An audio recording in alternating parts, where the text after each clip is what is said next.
Hi అండి, welcome to our channel. మన channel ఎంతగానో సపోర్ట్ చేస్తున్న మీ అందరికీ చాలా చాలా ధన్యవాదాలు.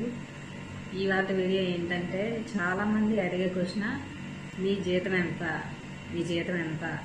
ప్రతి ఒక్కరి నోటంతా కూడా నేను లైవ్ పెట్టినా, వీడియో పెట్టినా, ఏం పెట్టినా, నాకే కాదు ఇక్కడ కోవిడ్లో చేసిన ప్రతి ఒక్కరికి కూడా ఇదే కామెంట్ అయితే నేను చాలా మందిలో చూశాను. మీరు ప్రతి ఒక్కరు కూడా జీతం ఎంత అని అడుగుతున్నారు, కానీ అక్కడ కష్టం ఎంత అని ఎవ్వరు అడిగిన లేరు. ఎంతమంది కామెంట్లు పెడుతున్నారంటే, మీ జీతం ఎంత ఇస్తున్నారు, ఎంత ఇస్తారు అని అడుగుతున్నారు. కానీ మీ కష్టం ఎలా ఉంటుంది, అక్కడ మీరు ఎంత కష్టపడితే మీకు అంత డబ్బులు వస్తున్నాయి. మీకు 50,000 వస్తున్నాయంటే దానికి తగ్గట్టు పని కూడా ఉంటుంది కదా. మీకు 40,000 వస్తున్నాయంటే దానికి తగ్గట్టు పని ఉంటుంది కదా అని ఏమని మీరు ఒక్కరు కాకపోతే ఒక్కలైనా కామెంట్ అయితే పెట్టట్లేదు. మీకు ఆలోచన అన్నదే మీకు లేదు. మీకు ఏం కావాలంటే మీ జీతం ఎంత అంటే జీతం చూసి మీరు ఇక్కడ ఇచ్చేస్తున్నారు, 50,000 ఇస్తున్నారు, 40,000 ఇస్తున్నారు, కూర్చోబెట్టి ఇచ్చేస్తున్నారేమో అని మీరు అనుకోవచ్చు. ఇప్పుడు ఎంత చదువుకున్నా, ఎంత ఇంజనీర్లైనా, ఎంత అలాంటి వాళ్ళైనా వాళ్ళు దానికి తగ్గట్టు పని చేస్తేనే డబ్బులు ఇస్తారు. కూర్చోబెట్టి అయితే ఎవరు ఎంత చదువుకున్నా దానికి తగ్గట్టు పని అనేది కంపల్సరీ ఉంటుంది. అది ఎంత ఆఫీసులో కూర్చోబెట్టినా దాని కష్టం వాళ్ళకి తెలుసు, పని చేసే వాళ్ళకి తెలుస్తుంది దాని కష్టం అనేది. పాయింట్లో వచ్చేస్తే మీకు కావాల్సిన జీతం కాబట్టి నేనైతే మీకు ఈ జీతం గురించి అయితే నేను చెప్పాలనుకుంటున్నాను. ఆల్రెడీ ఇంతకుముందు వీడియోలో కూడా నేను చెప్పాను. ఏంటంటే, జీతం అనేది ప్రతి ఒక్కరికి ఒకలా ఉండదు. కువైట్ ఇంట్లో చేసిన వాళ్ళకి, అంటే వాళ్ళ వీసా మీద వచ్చిన వాళ్ళకి ఒకలా ఉంటుంది. బయట వీసా తీసుకొని కొనుక్కొని వచ్చిన వాళ్ళకి ఒకలా ఉంటుంది. అంటే ఇప్పుడు పిల్లలు చూసిన వాళ్ళకి ఒకలా ఉంటుంది, వంట చేసిన వాళ్ళకి ఒకలా ఉంటుంది, క్లీనింగ్ చేసిన వాళ్ళకి ఒకలా ఉంటుంది. అందరికీ ఒకే అయితే ఉండదు. అందరికీ అయితే ఒకేలా ఉండదు, అదైతే చెప్పగలుగుతాను. మీ జీతం ఎంత అంటే, స్టార్టింగ్ కొత్తగా కువైట్కి ఆడవాళ్ళకి చెప్తున్నాను. ఫస్ట్ ఆడవాళ్ళకి కువైట్కి కొత్తగా వచ్చిన వాళ్ళకి స్టార్టింగ్ 100 దినార్లు, 110, 120 అలా ఇస్తారు. అంటే 100 దినార్లు అంటే ఇండియా డబ్బులు 27,000 చిల్లర వస్తాయి. దాన్ని బట్టి మీరే లెక్క వేసుకోండి. ఇంకా 110, 120 అంటే ఖర్చులు పోయినా కంపల్సరీ 28,000 కంపల్సరీ వస్తాయి. మగవాళ్ళకి కూడా సేమ్ ఇంకా 10 రూపాయలు తక్కువ ఉంటుంది కొత్త వాళ్ళకైతే. అది సీనియర్లకైతే అంటే ఎక్కువ ఉంటాయి, ఆడవాళ్ళకైనా సరే మగవాళ్ళకైనా సరే. ఇప్పుడు వేరే ఊర్లో చేసి ఏ ఖత్తర్లోనో ఒక 2-3 సంవత్సరాలు చేసి కోవిడ్కి వస్తున్నారంటే వాళ్ళు సీనియర్ లెక్కనే వస్తుంది కాబట్టి వాళ్ళకి 150, 140 అలా ఇస్తారు. ఇక్కడ ఉండి ఇక్కడ నుంచి ఇటు బయట అకమా కొట్టించుకొని బయట వాళ్ళ ఇంట్లో పనికి వెళ్తే బయట ఇల్లు వచ్చేలాగా ఒకలా ఇస్తారు జీతం, వాళ్ళ ఇంట్లో ఉండిపోతే ఒకలా ఇస్తారు జీతం. ఒకేలా ఉండదు, ప్రతి ఒక్కరికి ఒకేలా అయితే ఉండదు.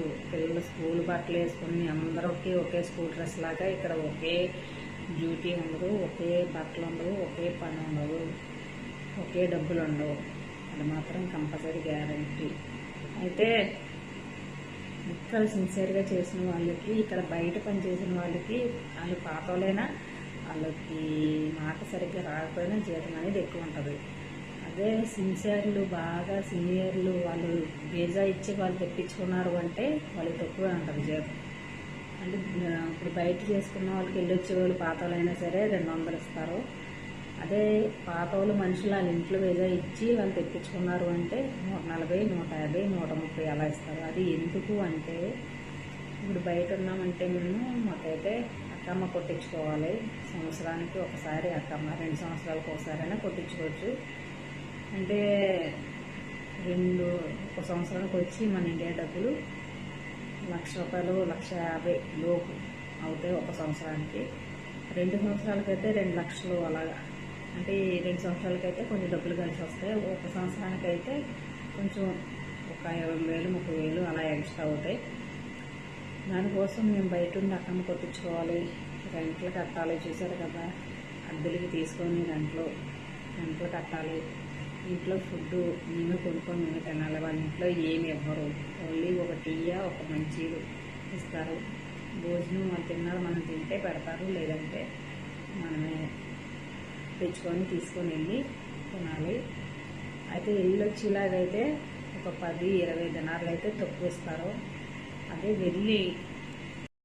వెళ్ళి వాళ్ళ ఇంట్లో ఉండిపోవాలి అంటే కనుక ఒక 20 దినాలు 30 దినాలు అలా ఎక్స్ట్రా ఇస్తారు. కానీ పొద్దున్న 6ంటికి లేపుతారు, సాయంత్రం నైట్ 1 గంట అవ్వచ్చు, 2 అవ్వచ్చు, 3 అవ్వచ్చు, వాళ్ళ ఇంట్లో ఉండిపోతే కనుక. అదే ఇల్లు వచ్చేలాగా ఒక 10-20 తగ్గినా సరే మనకి టైం టు టైమింగ్ ఉంటుంది. అంటే మార్నింగ్ 9 అయితే సాయంత్రం 8-9, పొద్దున్న 10 అయితే నైట్ 10, పొద్దున్న 7 అయితే సాయంత్రం 7, అలా టైం టు టైం అయ్యేటప్పటికీ మన వచ్చేయడమే బయటికి టైమింగ్ ఉంటుంది. అదే వాళ్ళ ఇంట్లో వెళ్ళిపోయి బట్టలు తీసుకొని వెళ్ళిపోయి వాళ్ళ ఇంట్లో ఉంటే కనుక టైమింగ్ ఉండదు. ఏ టైం అయినా సరే ఆ టైంలో పడుకోవాలి, పొద్దున్న 6ంటికి లెగిసిపోవాలి. కొంచెం చాలా పని కూడా ఎక్కువగా ఉంటుంది వాళ్ళ ఇంట్లో ఉండిపోవాలి కాబట్టి. దానికోసం చాలామంది ఇలా వెళ్ళొచ్చేలా చూసుకుంటారు. కొంతమంది వెళ్ళిపోయేలాగా కూడా చూసుకుంటారు. ఏంటంటే భోజనం ఖర్చు ఉండదు, ఏదైనా సరే తినేసి సరిపెట్టేసుకునే వాళ్ళైతే వెళ్ళి ఉండిపోవచ్చు.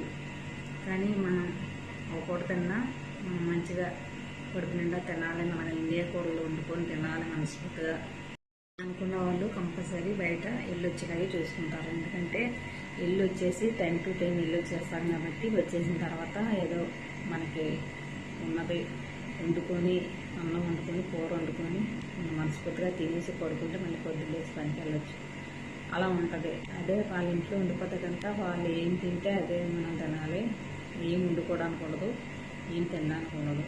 దాని గురించి ఇలా ఉంటాయి జీతాలు. అయితే బయట చేసుకున్న వాళ్ళకైతే 200, 230, 220. అదే వాళ్ళ వీజా అయితే 120 కాడి నుంచి 130, 140, 100, 120 అలా ఉంటాయి జీతాలు. ఒక దినార్ వచ్చి 272 రూపాయలు ఉన్నది. దాన్ని బట్టి మీరు ఎన్ని దినాలు అయితే ఎంత డబ్బులు వస్తాయో మీరు లెక్కేసుకోండి. ఇదేంటి ఆటో వీడియో. మీకు ఈ వీడియో చూసి క్లారిటీ ఏమైనా వచ్చిందైతే అనుకుంటున్నాను. మగవాళ్ళకి గురించి కూడా నేనైతే వేరే వీడియో చేస్తాను. మీకు ఎవరికైనా వీజా కావాలి అనుకుంటే కనుక, బయట వీజా కావాలి అనుకుంటే కనుక నేనైతే నా వీడియోలో నెంబర్ పెట్టాను. ఆ నెంబర్కి అయితే మీరు కాల్ చేస్తే వాళ్ళైతే మీ వీజాల గురించి చెప్తారు.